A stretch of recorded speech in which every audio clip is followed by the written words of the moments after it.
Hey, fellow GNTers, those of us who like our spirituality with a twist. So we are doing one of the things that we love to do on our little podcast, which is to do a deeper dive kind of series into something of psychospiritual importance. And so we've been talking about Carl Jung and the idea of his metaphysics. The idea for talking about his metaphysics comes from this book by Bernardo Kastrup, who's a kind of a big philosopher of mind now, and he has a book called Decoding Jung's Metaphysics. So it gives us a chance to talk about Jung, a little bit about Bernardo Kastrup too. And for this episode, we're going to continue looking at the idea of like three parts of the person: the body, the psyche or ego, consciousness, and spirit. And we're in the spirit part. So we've been talking about this idea of the diamond, the inner spirit guide that Jung talks about, and specifically what it looks like in terms of maybe Gnostic Jung and what it means like to not follow your inner diamond. And then we'll also try to connect this a little bit back to the tantric part of things by asking what's the connection between Jung's idea of the diamond and the idea of the yidam in like Buddhist tantra. So I guess the questions of the episode are something like, what does it mean to have a spirit guide and not follow that? And how does it connect to other spiritual practices, including the Mm. idea of having something like a yidam, which is like the kind of the idea of the deity practice in tantric Buddhism. But before we get to all the good stuff, if you can do the things everyone always asks you to do, which would be like, subscribe, share an episode, write a review. Again, it's, as we always say, labor of spiritual love for us. And if you can kind of help spread our stuff around, that's greatly appreciated. Otherwise, into the heart of the matter, there's that great Gnostic quote. So I just wanted to drop it at the beginning, Daniel. It's one of my favorites from the Gospel of Thomas. I try to share it whenever it comes up and is appropriate. So it says, if you bring forth that which is within you, what you bring forth will save you. If you do not bring forth that which is within you, what you do not bring forth will destroy you. Mm. Wrong language from the Gospel of Thomas. And that like just hit me because Jung is like a Gnostic person. And, he'd obviously be very familiar with that kind of thinking. So this whole idea of like whether or not you follow what is within you is would have been a big deal for him. So that's one of my favorite Gnostic quotes. What do you think about that one, Daniel? Is that one of yours? I mean, I've never heard it before, so Oh no shit. I don't know if it could be my favorite. I just absorbed it. Well, maybe it will become your favorite. That's right. It's the possibilities are endless. Yes. Yes. Lots of Gnostic quotes, but maybe you vibe with this one in the end. Yeah. So sorry, my voice is being a little funny. Uh yeah, so I think that's kind of the thing. In our prepping around this, again from the Gnostic side of Jung, like you can really feel it in certain parts of his work. I don't know if we'll do this later on, but I was looking at the Seven Sermons to the Dead, which is this little short work he wrote, which I think he says was almost like automatic writing. It was just sort of inspired, and he just kind of did it almost like in a trance state. Hold on, Eric.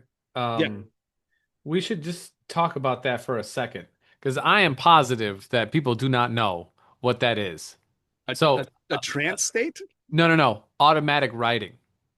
Well, I think all what I was getting at it would be the idea of like kind of inspired by some kind of spirit thing, like a diamond, and he just, you Mm. just kind of write without really even thinking that you're writing at all. You just do it in this automatic kind of inspired way.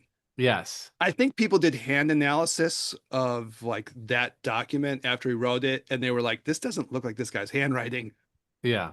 So it's an interesting thing to listen to. But anyways, you want to talk more about the automatic writing part of No, it? I just think that like I mean, I don't know, I'm not that steeped into the occult, but from my understanding from people who are very close to me that this seemed to be more popular in previous times, maybe Yeah. 70 late like 70s, early 80s.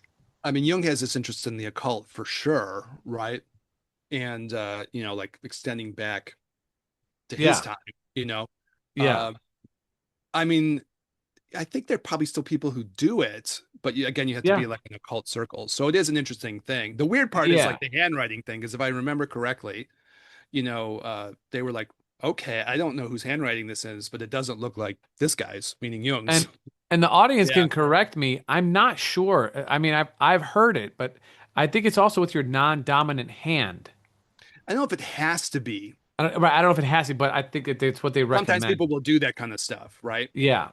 Yeah, and so people will put themselves basically into like a trance state with meditation or whatever they're using, and then just let their hand move. Yeah. And it's inspired. You're not thinking, or you're trying not to think. You're just trying to be, and you write. So this sort of like it's a transmission, if you will. But I wanted to bring it up because we don't ever get to do too much occult stuff, and I think it's very cool. Well, we're always right on the border. We are bored. We are on the border. We're kind of close, Yes, But maybe we haven't done as many detailed things about that since we're chatting. correct. We did something a while ago, and I'm forgetting his name. Who's the dude who wrote the graphic novel Arkham Asylum? Tim Miller. No, it's not Tim Miller. It's another dude. He was really into the occult. If his name hits me, I'll bring it up. Sure.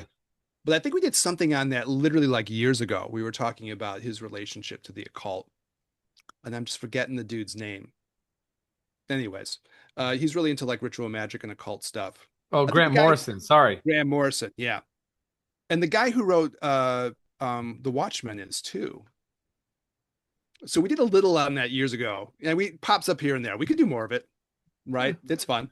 It's a little bit funny because we were talking like off mic how I got my first apartment sold by a witch doing rituals Hmm. in the apartment, which found us a buyer right before Mm. the 28 crash. So we live close to the occult. We are occult adjacent. Anyways, And back to this guy. Jung will definitely get you there. Yeah. And we were talking about his metaphysics, so I wanted to look at this Seven Sermons to the Dead because it has a lot of Yeah. metaphysics in it. But as far as the Gnostic stuff goes, he really references like deep Gnostic stuff in there, if you know it. Mm. He talks about this deity called Abraxas. It's way Gnostic. So, anyways, it's an interesting kind of text. But I just brought it up because of the connection to like the Gnostic side of things. Hmm. And maybe it could be conceived as that quote could be seen as sort of like a Gnostic law for the diamond too. You have to bring forward that which is within you. Otherwise, if you don't bring it forth, it'll start to destroy you, meaning it'll kind of eat you away from the inside, which is a pretty profound observation, right? If you don't Hmm. bring out your true nature, or in this case, if you don't kind of follow the guides of your spirit guide, the diamond, you can end up in this place. So, anyways, I can kind of go through some of the symptom stuff here because I thought that was, kind of an addition to what we did last episode. So, Yeah. yeah. So, part of it is the idea of what they used to call like neurosis, which was like physical symptoms induced by psychological causes. They said neurosis because a lot of that stuff would look neurological. People might faint, people might have problems even of like sensory experiences of the major sense organs. I had a patient who lost vision in one eye from one of these kinds of things. But neurosis, or what we would probably now call functional neurological disorder, somatoform disorder. So physical Yeah. symptoms caused Yeah. by psychological factors, and then just physical pain. So, from Jung's point of view, if you try to suppress this diamond's guidance and impulses, it doesn't go away. It kind of like reemerges, almost with the idea that it has a little bit more of an edge on it too. They'll Mm. come back like more forceful. And then in that sense, it might appear as physical symptoms, and we'll get to psychological stuff like anxiety. And I think, if the diamond is like kind of really repressed, maybe kind of like a flatness, which I've always found kind of interesting in Jung too, that you might feel just kind of like uninspired, flat, because you kind of taken this major part of your psyche slash spirit and you try to smush it. But Flat Stanley. yeah, you kind of, what was it? Flat Stanley, you folded up, put it in the thing, stuck it in the mail, said bye, diamond, sent it off someplace else. I think that happens in Flat Stanley. I read that book when I was a kid. Anyways, that kind of stuff, psychological symptoms, sure, but also like the physical symptoms of that too. Right. And it makes you sort of wonder, like, then we see so many psychological problems now. It does kind of raise that idea, if you're thinking from a Jungian perspective, that people aren't following the diamond. And then that kind of creates a lot of these problems. So it's kind of what you were talking last episode, like the Viktor Frankl existential part of things. Hmm. We kind of talk about Carl Rogers and not expressing your true inner nature, but this would be like you have a spirit guide that's trying to get you to do things and you just resist it. And then it kind of almost like does what happens in the Gnostic quote from Gospel of Thomas. It kind of like takes a chunk out of you. It like starts to like be a little spiteful towards you and exert these problems on you. So it's kind of a powerful idea. Mm. So, okay, that's one of the deals. He also talks about addictions and then possible kind of like diversions where you don't follow the diamond and instead you take that energy and you sort of like resist it by pushing yourself into things that are, again, either addictive, so substance abuse problems would fit within that, or other kinds of addictive behaviors, or things that are maybe not destructive in that kind of a sense, but like uh you know kind of more like diversion, semi-meaningless squandering activities, that kind of stuff. Mm. I like we were talking before we got on mic, and I'm finishing up. Sorry, my voice is being weird. Finishing up the book on the life story of Suzuki Roshi, Shunryu Suzuki, author of Zen Mind, Beginner's Mind. Very good book And for those who yes, haven't read it. great book. Probably the thing that got me started like doing Zen back in my 20s too. It really Yeah. was. It's great. And he has a The like other a thing, yeah. Eric, when you read these, I mean, when I read these texts, and I'm sure when you Mhm. do as well, these books, when you read books or you do audio books, whatever, they influence your thinking all the time. You're kind of in that story regularly, and if you can do that intentionally and be influenced by some of these really great, practitioners and thinkers of our time or time before, you keep yourself steeped closer, I think, to your sort of moral compass or to your, value system, if you want to use that kind of language. Yeah, I really felt that like hearing like Suzuki Roshi's story, because it kind of gave me that little same spark of inspiration I felt Yeah. when I read that book initially. It kind of brought that home. Pulling it into our tantra conversations, it goes back to the idea that there's four types of teachers, four types of gurus, an actual person, but also like the literature and the production of the minds of the people who are teachers to you too. So I really Hmm. I feel that what you're talking about. And then I I like the idea that you can frame that as kind of like a guru then, right? That text that is like inspiring you is like a connection to the mind or the spirit or the diamond of that Hmm. particular person, right? That inspired thing. What were Yeah. the four, Eric, just for those who are Yeah. curious? So it is an actual person. Hmm. It is the literary works of people and whatever you're trying to study. And then it's your personal experiences that Hmm. become teachers to you.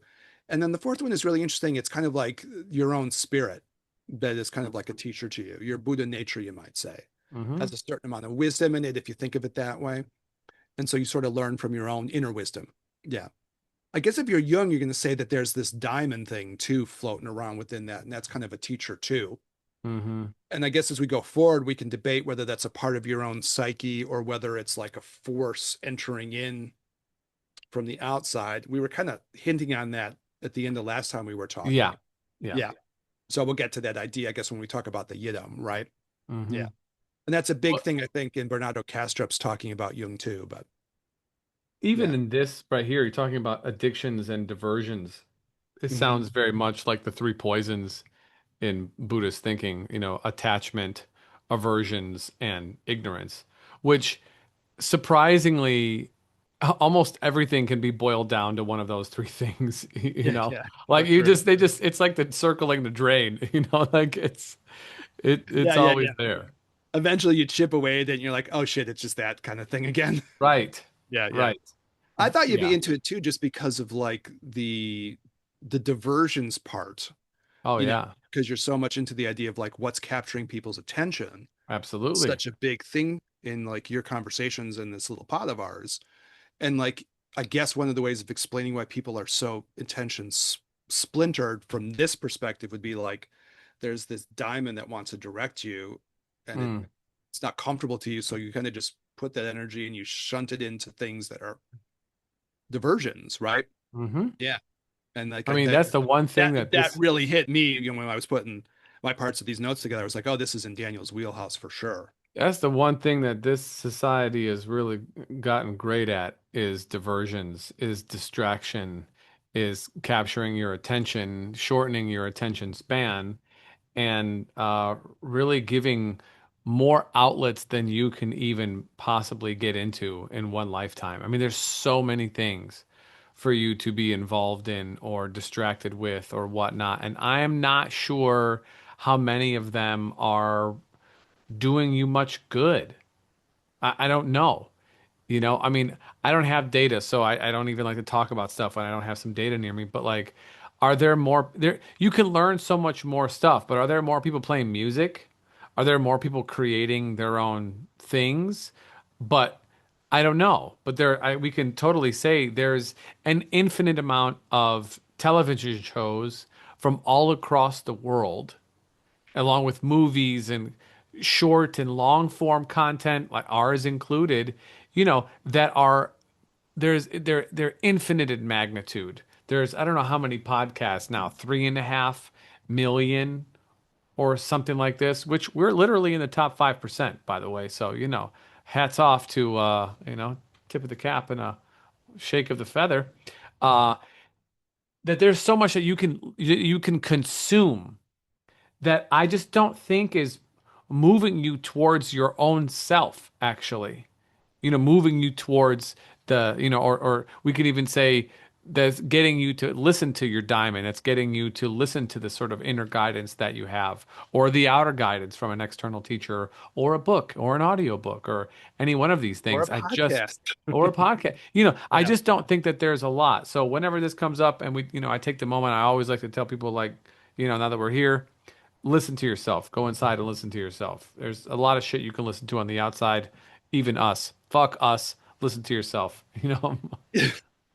Well, you can listen to us telling you to listen to your diamond, I suppose, but your Right, diamond there will you tell you go. that anyways. Yeah. But I think like as a diagnostic thing, right? Because we work with patients, we're diagnosticians too. This is an interesting way to think of a diagnosis. Diagnosis, not listening to your diamond. Mm-hmm. The metaform disorder, functional neurological disorder, addiction, distraction. You're starting to get like a little diagnostic checklist of something like this. Of course, that's a diagnostic checklist for a lot of stuff, but it's Yeah. this too, you know? And so, if you're thinking of things from a Jungian filter, you'd say, well, this is part of what can happen, right? If you have this tension with your own spirit or spirit guide, or whatever you want to say. Eric, so I want to add this because you brought that up being a diagnostician and a clinician treating people, asking questions, getting answers. And have I haven't asked these questions as frequently as I have in the last 2 weeks. And so I want to share that here because sometimes I like to share, clinical pearls, and um, I don't know if it's Sandra Ingerman's book or Michael Harner's book, but, books on shamanism, these two figures were really foundational in bringing shamanism to the West from a anthropological, but then also a practical kind of view. There was plenty of books on different cultures and talking about their rituals, but these two people, there's probably others I'm missing, but those two people, at least from my knowledge, really ushered in the way in which that I think the West interacts with shamanic practice today. And I don't know if it's one or both went to go see a medicine person in some culture, and they were asked similar questions. They ask pretty much everybody these same questions, and the questions are: when did you stop singing? When did you stop dancing? When were you no longer enchanted by the telling of stories? And when did you stop finding surrender in the sweet territory of silence? And I think much in line with what you are saying. When did you stop listening to your own inner guidance?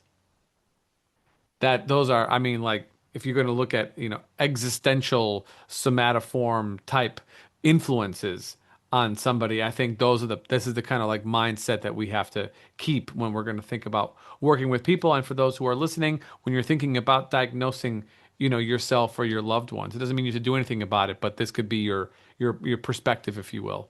I guess you could flip that and you can use that as treatment too. If we're going to be like all Oh medicated yeah. about this, you can say, okay, Yes. maybe the answer is to sing. Maybe the answer is to dance. Maybe Yep. the answer is, what were the other two, Daniel? I'm sorry. Uh, Being enchanted by the telling of stories. Oh yeah, yeah, that's great, right? That's totally in the Jungian wheelhouse too. But the Mm-hmm. Mm-hmm. creativity to connect in with the archetypes, or in this case, the diamond. The diamond is kind of like Mm-hmm. an archetype, but it has more pressure on you. It's more Mm-hmm. individual, right? We kind of talked about Mm-hmm. that last episode.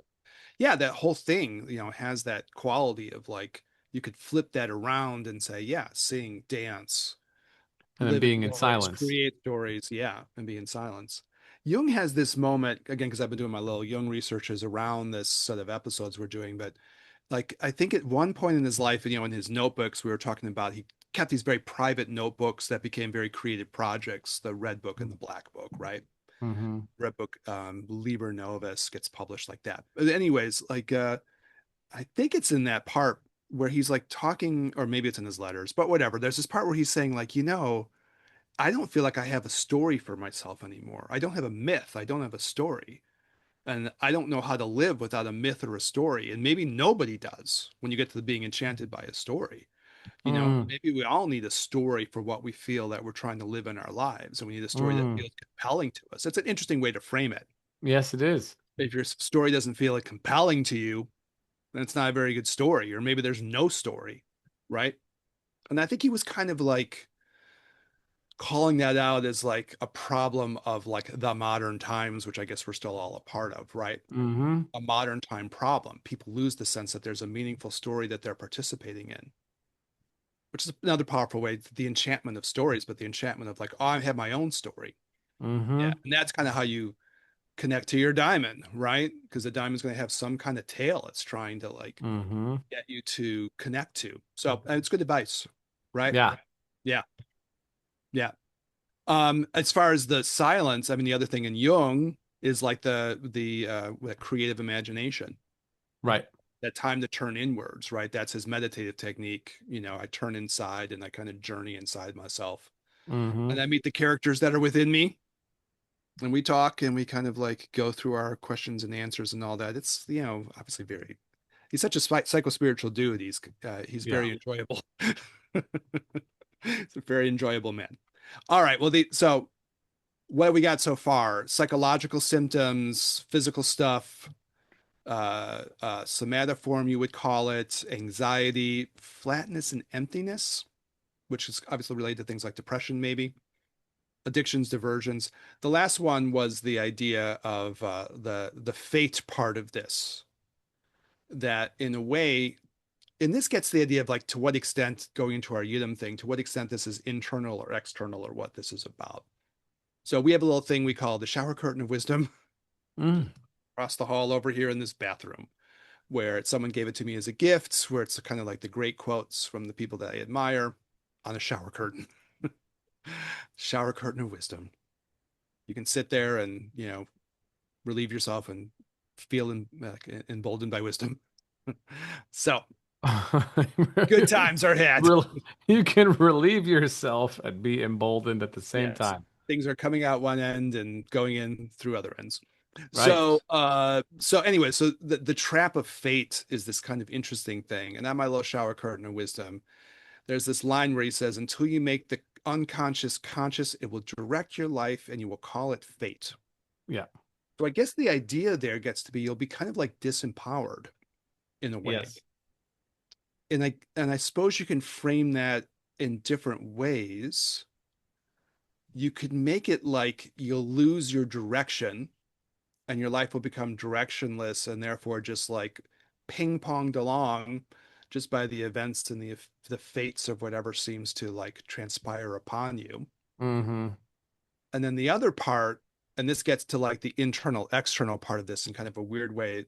We'll continue to talk as we kind of take apart our little Jung series here. He's fun to talk about, but would be the idea that whether or not the diamond is something that transcends your own personal identity and starts to fuck things up with you in like sort of the outer world too, which is an interesting way to think about this, right?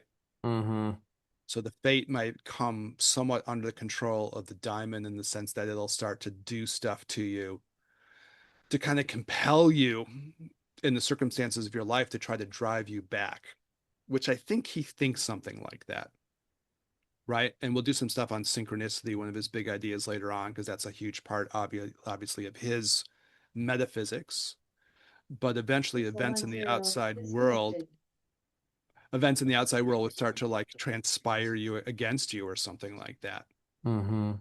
So I guess we'll explore that more deeply, but it's interesting. I guess you can make that an internal thing or you can make that an external thing. Yeah.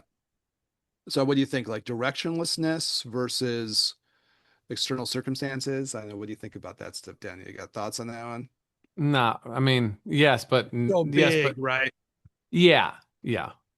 And Yeah, also so for big. time purposes, I want to move it a little bit. Okay, okay. Um, all right. So now we have like the start of like a diagnostic thing, I guess, right? Hmm. You know, with including the idea that you'll feel kind of directionless, you'll feel like you're just being tossed around your life by circumstances, I suppose, is the last feeling of this.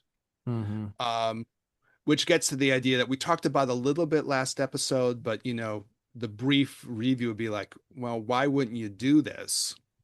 Why wouldn't you just follow this diamond? And the idea is that sometimes they'll ask you to do things that you're not comfortable with, right? Mm. Ask you to take risks, ask you to kind of maybe do things outside the box. Yeah, especially like in connection to the social world. So Right. the only thing I had to add about that was just, you know, Jung being Gnostic, and then we can talk about the Yidam stuff. But the Jung being Gnostic, he kind of he doesn't say this exactly, but you know, he all knows these Gnostic things it's hovering around. He obviously has a sense that the world is not always going to be supportive of your spiritual endeavors. One of the Correct. Gnostic ideas is that the world is kind of a harsh place on some level, um, and it's kind of potentially oppressive. So, you know, the world can be like that oppressive deity.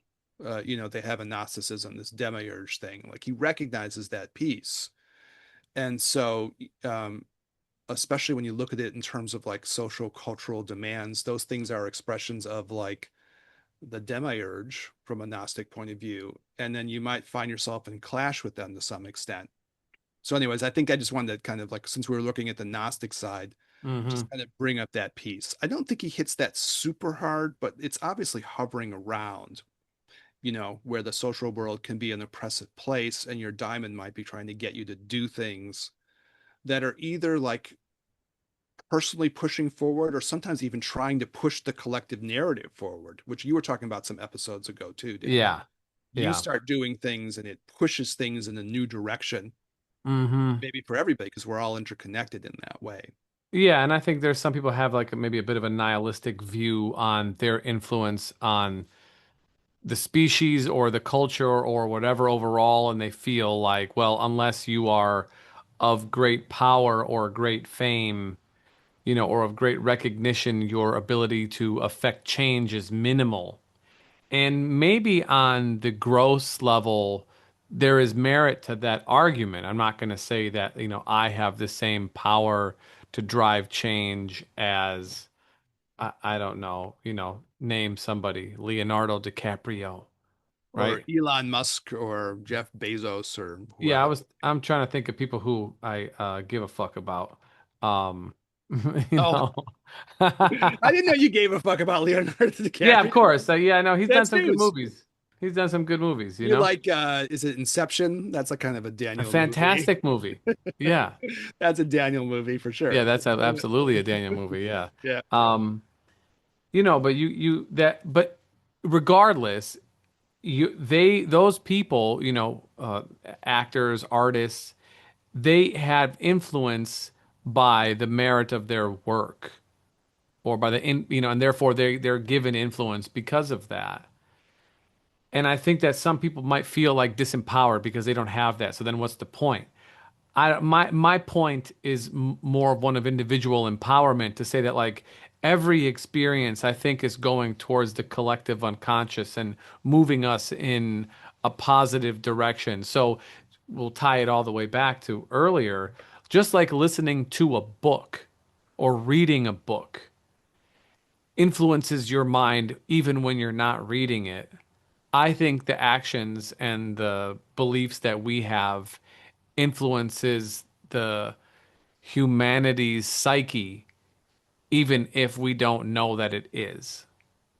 Yeah, I'm thinking Jung's idea of the diamond and the collective unconscious would be like even when you get the artists who are going to have a big impact, sometimes what they're doing is they're channeling those aspects that are kind of there in the collective anyways, Hmm. right? And I think you get artists who try to talk that way. You know, they recognize like there's something going on beyond them, and they're trying to tap into that zeitgeist or something, feeling of the age or something, right? but it's like a momentum happening in the collective unconscious. And then your creativity comes from that space. Obviously, there's people who do that to different degrees, but I like David Lynch as a director, passed away a few years ago, last year, the year before. But, Blue Velvet and Mulholland Drive and all these kind of crazy ass movies. But he would talk about like the idea, like, and a big like transcendental meditation guy too, right? Hmm.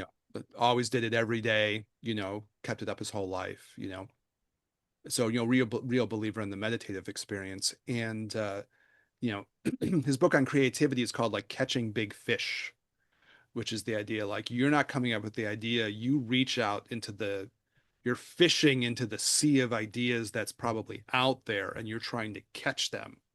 And when you do that, you can bring in things that have meanings beyond like yourself, even. You're kind of operating within this kind of collective thing. And Jung thinks that way, obviously, that you're reaching out in your creative activity and doing that. Or even in our little pod or, our medical work or whatever, we're tapping into something that's a momentum, if it's positive, right? Hmm.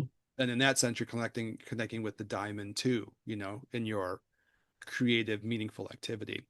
Yeah. I had like a dude I knew who was really into like Ken Wilber. I was never super into Yeah. him, sort of like a spiritual philosopher. I No think you're a little bit boundaries. more into him maybe than I am. Yeah. But there was some idea in him, which I think has a root in like social psychology, social science too, that it just doesn't take that many people to start creating a tip, Hmm. right?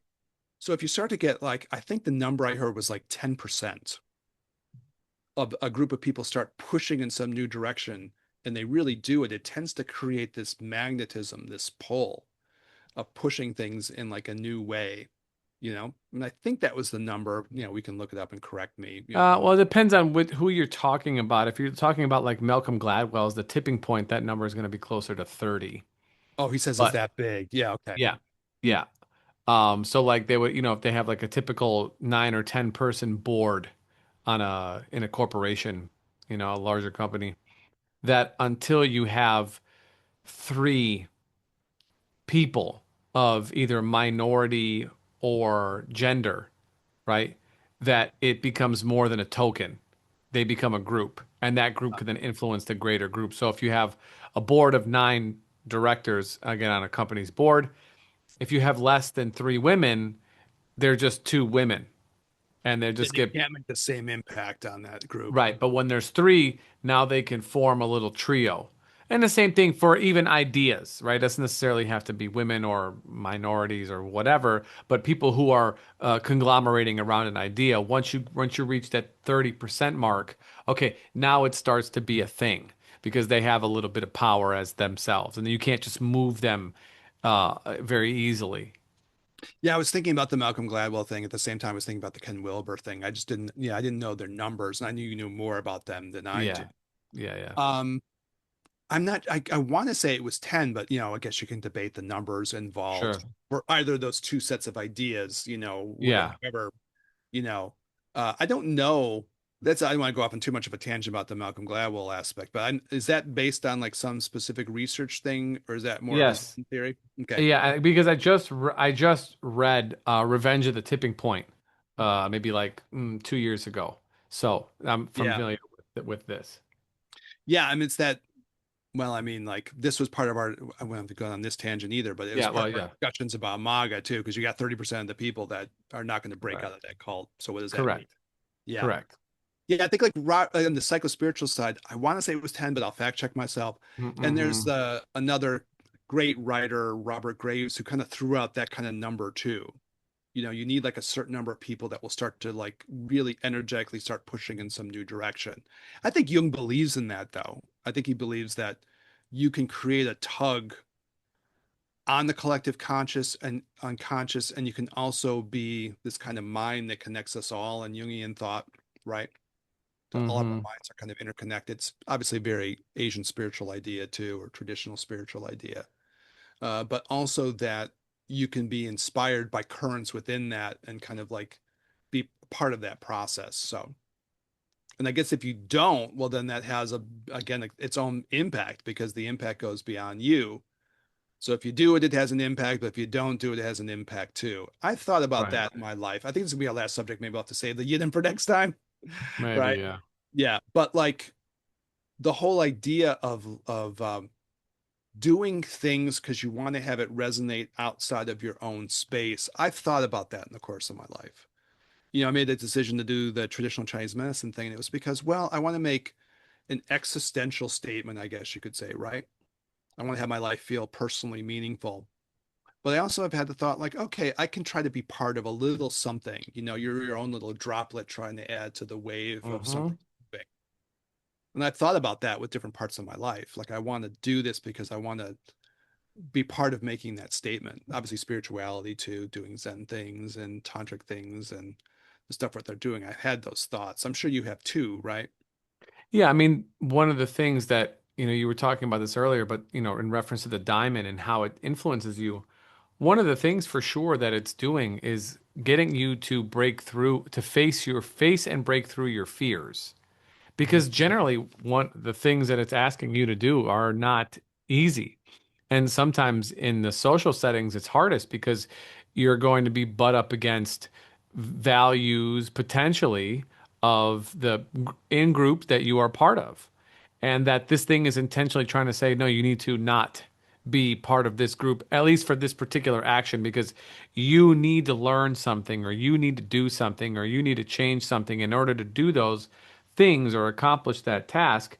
Your drive is going to be to butt up against the situation around you. I And guess that there's a would be lot like, of yeah, hesitation in that. There's just a there wouldn't lot of, be, it's fearful. yeah, there wouldn't be spiritual progress unless you're like, you have some resistance you have to move against, right? Yeah, Hmm. to go forward. Jung was like, again, we're to the end of the episode, but Jung was, and I'm sure this will come up again, but Jung was a big proponent of like rethinking human relationship too. I'm Mm. really into the uniqueness philosophy as opposed to the exclusiveness. That's a big deal for me. And so, it's something that comes up on our podcast here and there. Esther Perel uses this idea. Are you going to be real conventional in your relationships? Or are you going to be a little bit more based on the idea of like, I'm going to find the people that I feel like I have a unique bond with that. And even if that's, not in your standard relationship formats, you can talk about polyamory things or maybe relationships that are maybe a little bit outside like the strict boxes how people normally think about things. He was a big proponent of that, and I learned about that in my 20s. We'll probably talk about that in some other episode, but I was like, yeah, I want to, we could all make our own choices about this, but I wanted to kind of advocate for that alternative ways of thinking about that. Mm. I did have the thought, like maybe inspired by my own diamond on this point. I sometimes wonder about that.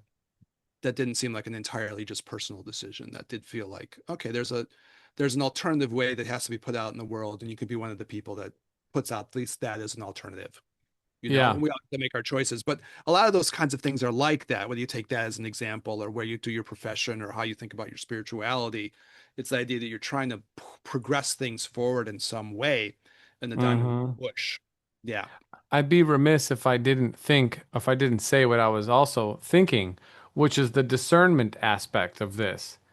Because, what is guidance and what is mania or madness? Yeah. Hmm. So I think Jung is aware of that. He kind of gets the idea that you can get overly inflated by these, uh, big spiritual forces or something if you don't learn how to ride them right. So he does talk that way, right? And it can push you into directions where, again, he'll use the word inflation for it, you know. Oh, Yeah. So a popular we all word. know inflation. Yeah. But the idea that you inflate and you can get a little bit, yeah, egomaniacal or something, right? Hmm. That an archetype can make you egomaniacal. It's weird in Kastrup's book, Bernardo Kastrup, we kind of been referencing him a little bit too, again, big philosopher of mind and consciousness and this kind of thing. And he talks about the hero archetype, but his example is like corporate executives. Oh, exciting. And I was like, corporate executives who are founding a company are living under the hero archetype. And I was like, I don't know, Bernardo. I mean, I'm if not if sure, but I can say, friend of the show who's been on before with us, um, Pete Cadence, yeah. we had a long discussion over the weekend about entrepreneurship And I think in business at the very like sort of root level, the people who create companies, the actual the company inceptors, the people with the vision, the ones who are doing the actual work when it's just them or them in a small group.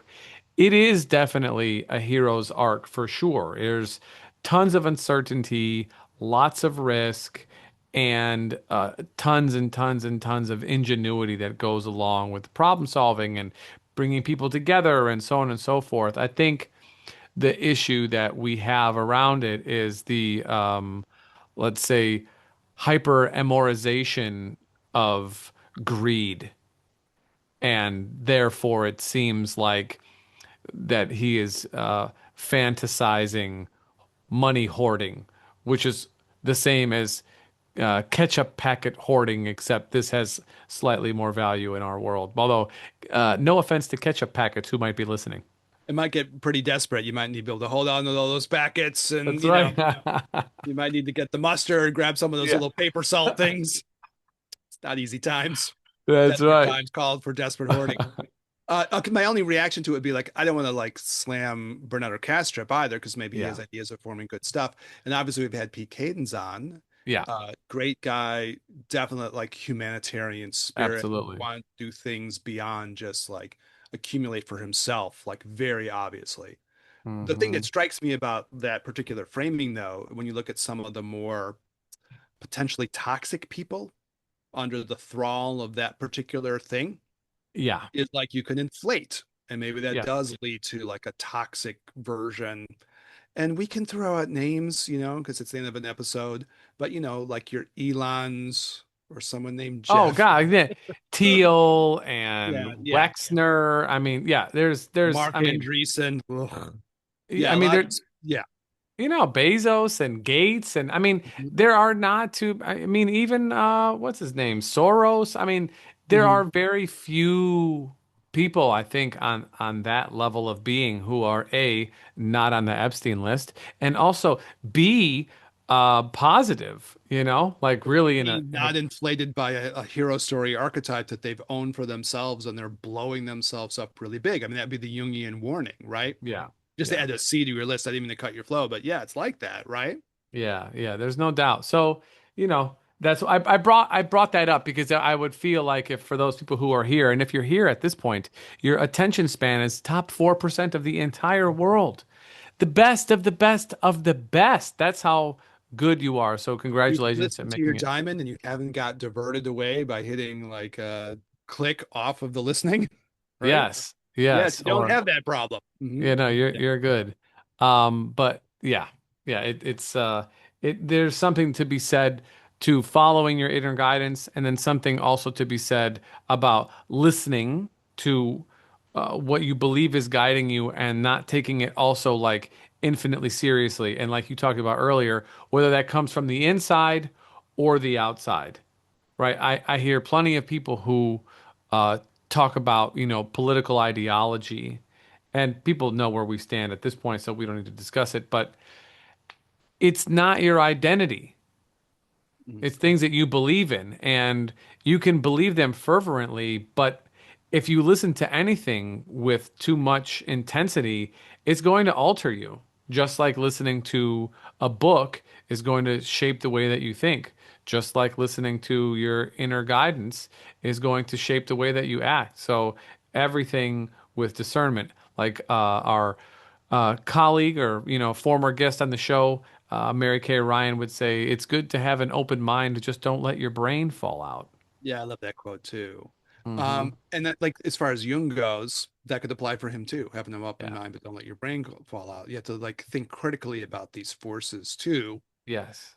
And I like that, I guess the Bernardo Castro bringing up the business thing would be like, okay, you could inflate. And next thing Hmm. you know, you become more and more, compelled by your own awesomeness. And then you feel like you need to send your sperm out all over to like employees that you're going to pay to like have your kids. Elon, Yeah. apparently. Or, Yeah. or that doctor from Indiana who literally used his sperm in his own sperm bank to, impregnate like Look, hundreds of women. look. Right. So there's plenty of opportunities for grandiosity. Yes, grandiosity. And then you're inflated would be the Jungian thing. Yeah, so you have to have proper discernment of that. Well, that's why All we right, well, have that's a hell. Neil. Well, that's a hell of an ending talking about like people spreading their sperm far and wide. But You yeah, know, yeah, we bring we it ended home. But here. here we are. You heard it here first. I did. I mean, this is nothing like the ending of an episode. But I was listening to people talking about Elon. You're like, that dude is crazy. But you would say Yeah. he inflated whoever, maybe whatever his original intentions were.